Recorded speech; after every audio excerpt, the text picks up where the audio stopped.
మావోయిస్టుల ఏరివేతకు చేపట్టిన కగార్ ఆపరేషన్ కర్రిగుట్టల దగ్గరికి వచ్చేటప్పటికి చతికిలబడినట్టుగా అనుమానాలు వ్యక్తమవుతున్నాయి. నిన్న మొన్నటి వరకు దూసుకు వెళ్ళిన కగార్ ఆపరేషన్లో ఉన్నటువంటి సైనికులు కావచ్చు, డిఆర్జీ పోలీసులు కావచ్చు, ఛత్తీస్గఢ్ పోలీసులు, తర్వాత ఎస్పీఎఫ్ దళాలు ఇవన్నీ కూడా ప్రస్తుతం చూస్తే కేవలం పరిశోధనకు మాత్రమే పరిమితమే కానీ ఎటువంటి ఫలితాలు అయితే కనిపించట్లేదు. మొన్నటి వరకు కాంకర్ జిల్లాలో కావచ్చు, అంబుజ్మడ్ దగ్గర కావచ్చు, వేరే ఛత్తీస్గఢ్ ప్రాంతంలోని ఇతర అటవీ ప్రాంతంలో తాను కగార్ ఆపరేషన్ విజృంభించి తీసుకెళ్ళి సుమారుగా 200 నుంచి 300 మంది మావోయిస్టులను పట్టున పెట్టుకోవడమే కాకుండా సుమారు వేలాది మంది మావోయిస్టులు అరెస్టులకి తర్వాత లొంగుబాట్లకి అవకాశం ఇచ్చిన కగార్ ఆపరేషన్ ప్రస్తుతం కర్రిగుట్ట దగ్గరికి వచ్చేటప్పటికి ఒక్కసారిగా బ్రేక్ పడిందని చెప్పుకోవచ్చు. ముందుగా 6000 మందితో మొదలైన కర్రిగుట్టల ఆపరేషన్ నెమ్మదిగా సిబ్బంది పెరుగుతూ వచ్చారు. ప్రస్తుతం మనం చూసుకుంటే అధికారిక లెక్కల ప్రకారం 24,000 మంది పోలీసులు కర్రిగుట్టలను చుట్టుముట్టారు. కానీ అక్కడ ఆశించిన మేరకు ఫలితం అయితే కనిపించట్లేదు. బెటాలియన్ ఇన్ఛార్జ్ ఎవరైతే ఉన్నారో హిడ్మా కోసం పోలీసు దళాలు గాలింపు చర్యలు మొదలు పెడుతున్నాయి. గెరిలా పోరాటంలో అత్యంత ప్రతిభాశాలైనటువంటి హిడ్మాను పట్టుకోవడం అంత సులువు కాదని చెప్పేసి ముందు నుంచి చెప్తున్నారు. అదే ప్రస్తుతం మనం చూస్తే వాస్తవాన్ని అర్థమవుతుంది. పోలీసులకు అందిన సమాచారం ప్రకారం కర్రిగుట్టల పైన సుమారుగా 3,000 మంది వరకు మావోయిస్టులు ఉన్నారని, అందులో సుమారుగా 12 నుంచి 14 మంది కేంద్ర కమిటీ సభ్యులు కూడా ఉన్నారని చెప్పేసి పోలీసులకు సమాచారం అందింది. దీంతో కేంద్ర బలగాలన్నీ కూడా కర్రిగుట్టల మీద దృష్టి సారించాయి. సుమారుగా 30 నుంచి 40 వరకు కర్రిగుట్టల్లో గుట్టల ప్రాంతం ఉంటుంది. అందులో చాలా వరకు సొరంగాలు ఉంటాయి. ఈ సొరంగాలు సుమారుగా 20 నుంచి 40 వరకు ఉంటాయని చెప్పేసి మనకు అందుతున్న సమాచారాన్ని బట్టి తెలుస్తుంది. అయితే ఈ గుహలు ఏవైతే ఉన్నాయో ఏమాత్రం కనిపించకుండా ఆ చెట్లతోటి ముళ్ళ పొదలతోటి నిండి ఉంటాయి. అందులో ఎవరున్నారో కటికి చీకటిగా ఉంటుంది. దగ్గర పోయి చూస్తే కానీ లోపల ఎవరున్నారో అర్థం కాని పరిస్థితి ఉంటుంది. ప్రస్తుతం మనం పోలీసులను చూస్తే ఇలాంటి గుహలను 2-3 మాత్రం కనిపెట్టగలిగారు. అందులో కొంతమేరకు ఆయుధ సామాగ్రి, ఆహార ధాన్యాలను స్వాధీనం చేసుకున్నారు. కానీ అసలైన కీలకమైన ప్రాంతాలకు మాత్రం వీళ్ళు వెళ్ళలేకపోయారు. ఇప్పటికి చూస్తే గత 10 రోజులుగా కర్రిగుట్టల చుట్టూ జరుగుతున్న ఆపరేషన్ కానీ మనం పరిశీలిస్తే 3 మహిళా మావోయిస్టులు మినహా అంతకు మించి ఏ ఫలితం అయితే సాధించలేకపోయారు.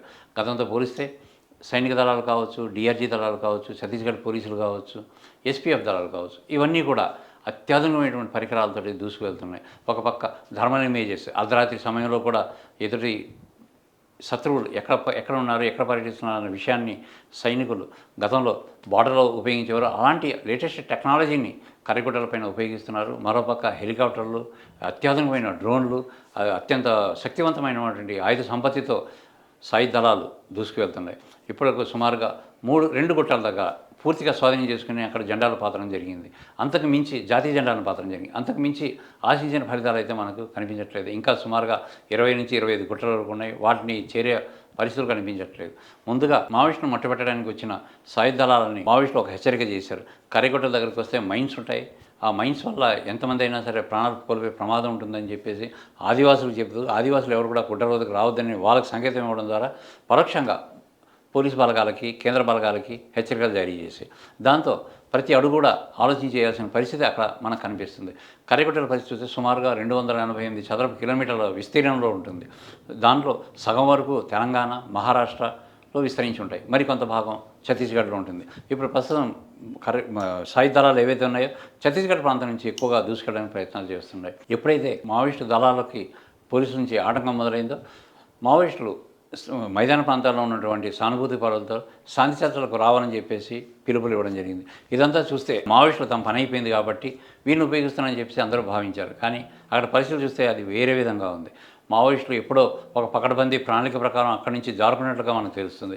అక్కడి నుంచి దూర ప్రాంతాలకు వెళ్ళిపోయారని, తెలంగాణ ప్రాంతం కానీ లేదా మహారాష్ట్ర ప్రాంతం కానీ వెళ్ళిపోయి సురక్షిత ప్రాంతాల్లో వాళ్ళు ఉన్నట్టుగా తెలుస్తుంది. ఎందుకంటే ముందుగా ఊహించినట్టుగా 3,000 మంది మావోయిస్టులు అక్కడ ఉన్నారా, అసలు కేంద్ర బలగాలు అక్కడ ఉన్నాయా అన్న దాని మీద కగార్ ఆపరేషన్ చూస్తుంటే చాలా అనుమానాలు తలెత్తుతున్నాయి. ప్రధానంగా మనం చూసుకుంటే కర్రిగుట్టల దగ్గర వాతావరణ పరిస్థితులు చాలా మార్పుగా ఉంటాయి. ఇక్కడ పరిస్థితులకి అక్కడ పరిస్థితికి చాలా వ్యత్యాసం ఉంటుంది. సాయంత్రం 4 గంటలకే అక్కడ చీకటి పడుతుంది. 5 గంటలు అయిన తర్వాత ముందు ఎవరున్నారు కూడా కనిపించని పరిస్థితి. ఇక్కడ థర్మల్ ఇమేజ్ కెమెరాలు తప్ప వేరే ఏమీ పనిచేయదు. పోలీసు కూడా ఒక్క అడుగు కూడా వేయలేని పరిస్థితి. దాంతో ఎక్కడికక్కడ క్యాంపులు ఏర్పాటు చేసిన రాత్రి విశ్రాంతి తీసుకోవడం తప్ప వేరే ఆపరేషన్ని కొనసాగించలేని పరిస్థితి. సరే, ఉదయం పూట ఆపరేషన్ని చురుగ్గా చేద్దామని చెప్తే విపరీతమైన ఎండ. ఈ ఎండ చాలా గుట్టల దగ్గర ఎక్కువ స్థాయిలో ఉంటుంది. దీంతో సుమారుగా 40 నుంచి 70 మంది సైనిక బలగాల్లో ఉన్నటువంటి సైనికులు డీహైడ్రేషన్ గురై అస్వస్థతకు గురైనట్టు తెలిసింది. వీళ్ళని హెలికాప్టర్లో ఎప్పటికప్పుడు సమీపంలో ఉండే హాస్పిటల్‌కి, ఛత్తీస్‌గఢ్ కేంద్రానికి తరలిస్తున్నారు. ఇలాంటి పరిస్థితుల్లో ఒక అడుగు ముందుకి 4 అడుగులు వెనక్కి అన్న విధానం ప్రస్తుతం మనకి ఛత్తీస్‌గఢ్ కగార్ ఆపరేషన్‌లో కనిపిస్తుంది. దీంతో కగార్ ఆపరేషన్ ఎంతవరకు సక్సెస్ అవుతుంది ఏంటన్నది ఇప్పటికి కూడా మనకు అనుమానం. అసలు గుట్టలపైన మావోయిస్టులు ఉన్నారా? లేరా? అనేది కూడా స్పష్టమైన సమాచారం అందడం లేదు. దీంతో ఈ కగార్ ఆపరేషన్ ముందుకు తీసుకెళ్ళడం అనేది చాలా గగనంగా జరిగింది. ఇక్కడ మనం కొన్ని లోపాలు జరిగాయని మనం భావించవచ్చు. ప్రధానంగా చూసుకుంటే సైనిక దళాలు మావోయిస్టుల గాలింపులో ప్రత్యేకతలు అర్థం చేసుకోలేని పరిస్థితి అక్కడ ఉంటుంది. ఎందుకంటే సరిహద్దు దళాల్లో, సరిహద్దు ప్రాంతాల్లో పోరాటాలు వేరు, లోపలగా అంతర్గత భాగంగా ఉన్నటువంటి మావోయిస్టులని గాలించడం ఒక ఎత్తుగా ఉంటుంది. ఇక్కడికి వచ్చేటప్పటికి ఒక వ్యూహం అనేది సక్రమంగా ఉంటుంది. ప్రధానంగా మనం చూసుకుంటే ఎవరైతే గిరిజనులు కానీ, స్థానికులు కానీ, స్థానిక పోలీసులు వాళ్ళతోటి సమాచారం ఎక్కువగా తీసుకోవడం ద్వారా మావోయిస్టుల కదలికలను గుర్తించాల్సి వస్తుంది. అయితే భద్రతా ప్రాంతాల్లో, సరిహద్దు ప్రాంతాల్లో పనిచేసినటువంటి భద్రతా దళాలు మావోయిస్టులను గుర్తించే పరిస్థితుల్లో ఇప్పుడు ప్రస్తుతం లేరని మనకు అర్థమవుతుంది.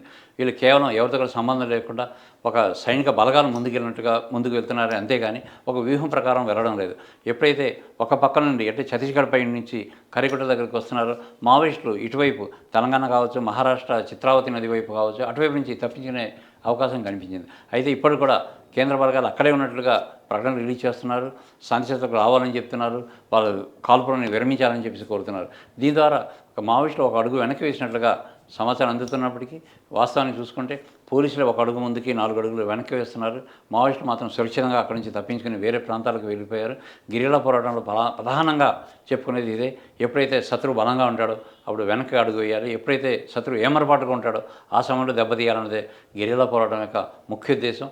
ఆ గెరిల్లా పోరాటంలో హిడ్మా దగ్గర నుంచి సెంట్రీ మావోయిస్ట్ వరకు పూర్తిగా శిక్షణ పొంది ఉంటారు. ఎలా తప్పించుకోవాలి, ఎలా పారిపోవడం, దానికి ఎలా దాడి చేయాలని అనేక అంశాలపై వాళ్ళకి శిక్షణ ఉంటుంది. ఈ శిక్షణ ఇప్పుడు ప్రస్తుతం ఉపయోగించుకునే మావోయిస్టులు సురక్షితంగా బయటపడ్డారని చెప్పుకోవచ్చు. అయితే ఈ సైనిక వర్గాలు ఎంతవరకు వెళ్తాయి, ఎంతవరకు విజయం సాధిస్తాయి, కరిగొడ్లు స్వాధీనం చేసుకుంటాయి. ఇప్పటికి 5 బేస్ క్యాంపులు ఏర్పాటు చేశారు. బేస్ క్యాంపులు అంటే సైనిక బలగాలు శాశ్వతంగా అక్కడే ఉంటారు. షిఫ్ట్ల ద్వారా మారుతూ ఉంటారు. దీనివల్ల 6,000 నుంచి ప్రారంభమైన సైనిక బలగాలు ఈ ప్రస్తుతం 24,000కు చేరుకున్నాయి. ఇంకా మరింత సంఖ్య పెంచడానికి కూడా కేంద్ర ప్రభుత్వం ఏమాత్రం వెనకాడడం లేదు. ఏ విధంగా అయినా సరే మావోయిస్టులు లేని ప్రాంతంగా ఛత్తీస్గఢ్ను తీర్చిదిద్దాలన్న ఏకైక లక్ష్యంతో కేంద్ర మంత్రి అమిత్ షా ఇచ్చిన పిలుపు మేరకు సైనిక బలగాలు ముందుకు సాగుతున్నాయి. ఈ ఆపరేషన్ చూస్తుంటే ఇప్పటికైతే కరైకుట్టల దగ్గర అయితే ఆపరేషన్ కగార్ చతికిలబడినట్టయితే అర్థం చేసుకోవచ్చు.